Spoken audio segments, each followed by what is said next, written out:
I used to drive long-haul freight. Not glamorous, not exciting, just a job. You get used to being alone, endless roads, gas station coffee, sleeping in the cab. I was fine with it. Until one night changed that for good. It was a late-night run through a pretty remote stretch, somewhere between two major distribution centers. No towns, no exits, just miles of dark tree-lined highway. I don't even remember the highway number anymore, just that it was empty. My GPS said 6 hours till the next real stop. I'd been on the road all day, and around 2 a.m. I started nodding off. I cranked the AC, slapped my face, turned the radio up. Nothing helped. And the radio, just static, no signal out there. And then suddenly, I see something. A small figure on the side of the road. Looked like a kid, just standing there at the edge of the pavement in the beams of my headlights, wearing what looked like pajamas. I thought I was dreaming. I blinked, and it was gone. But when I checked the side mirror, no, it was still there. A tiny silhouette by the trees.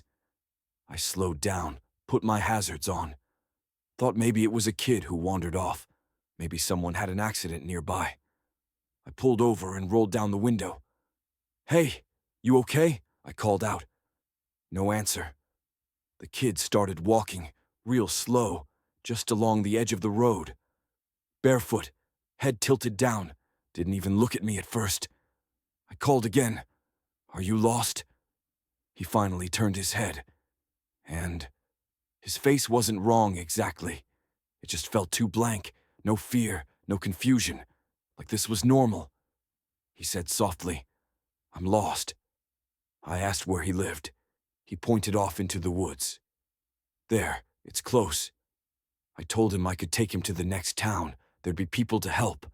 I had food, water, even a working phone. Then he looked me dead in the eye and said, "Will you help me find the path? Just walk with me. I'll show you." Something in me froze. He didn't ask. He expected. Like he already knew I'd say yes. Calm. Flat. Like he'd done this before. I hesitated. Told him again. "No, really. Just hop in. It's not safe out there." He just stood there. Then he whispered, "It hurts. I can't walk alone. Just a little way. Help me." And then I saw it. There was something behind him, in the dark. At first I thought it was a shadow, maybe a fallen tree. But it was moving, thick like a rope or a hose, trailing behind him from his lower back, pulsing slightly, like it was alive. I blinked, looked again. It was real, attached to him, slithering back into the woods, not a trick of the light. I muttered, "What is that?" He said calmly, "You're just tired. You're seeing things." The exact words I'd told myself earlier, word for word. I knew right then, if I stepped out of that cab, nobody would ever see me again. I slammed the door, fired up the engine. Headlights flickered for a second. He took a step toward me. "You're almost there," he said. "Please." But his voice, it was different now. Less sad, more demanding, like he wasn't asking anymore. I floored it. Didn't stop until I hit a tiny rest stop maybe 30 miles out. First place with lights and people. I ran inside, called the cops like an idiot. "There's a kid, out by mile marker 127, lost, or something." They sent someone out. Called me back later. "There's nothing out there. No kid, no footprints, no sign anyone's been walking, just trees."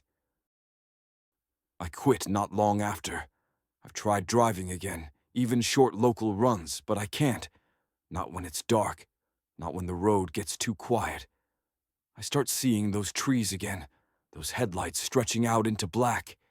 And every now and then I wonder, what would have happened if I got out of the truck?